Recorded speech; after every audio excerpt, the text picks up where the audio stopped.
This podcast is part of a series from the Research on Standards in GCSEs in Wales project. The standard is set by the exam board, WGEC. How standards are set really matters for the fairness of the results.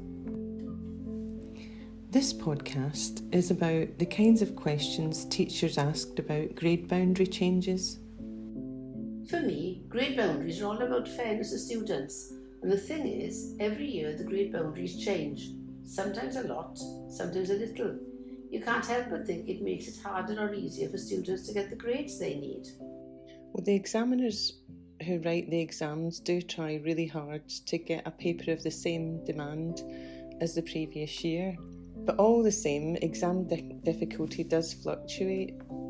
So grade boundaries move to compensate for the change in difficulty. If the paper's harder than in the past, a lower boundary will be set. If it's easier, the boundary will be higher. If boundaries didn't change, students would sometimes get lucky with an easy paper or unlucky with a harder paper, and that would be unfair. That's fair enough, I guess. But why is it so hard to write exams of the same difficulty? Well, as you will know, students can surprise you with what they find easy or hard. And actually, sometimes really small changes to the way a question is worded make a big difference to how hard it is. Sometimes it's the context that's used in a question that changes the difficulty, or where the question is in the exam paper. Let me show you an example. Which of these do you think is harder? Okay, tricky, but I think the one on the left. So that's actually what most of the judges we asked thought. And when a few thousand pupils were tested, it was the other way round. The item on the right was harder. Okay, I can see it isn't easy, but sometimes coursework boundaries move. The coursework hasn't changed, so why would that be? Okay, very occasionally coursework boundaries do change.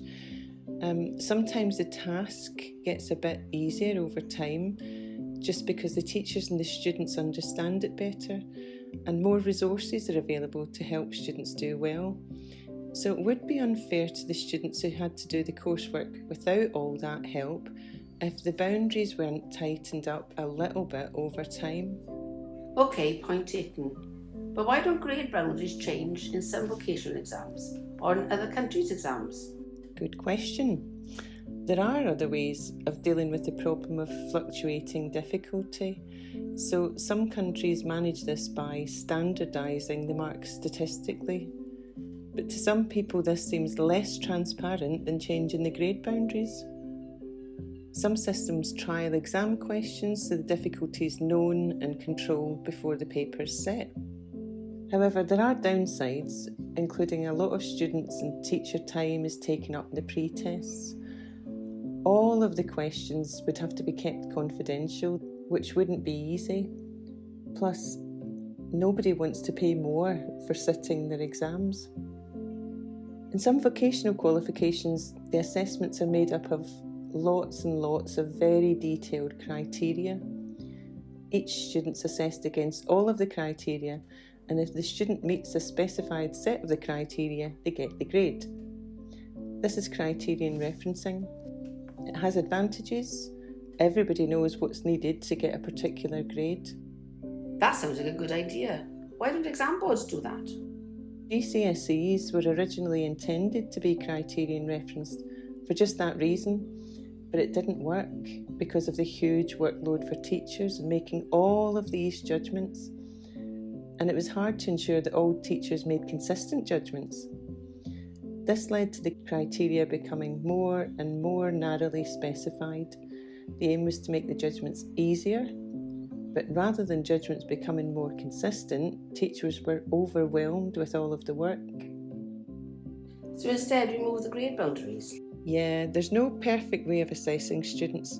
Different qualifications and systems have come up with different solutions over time.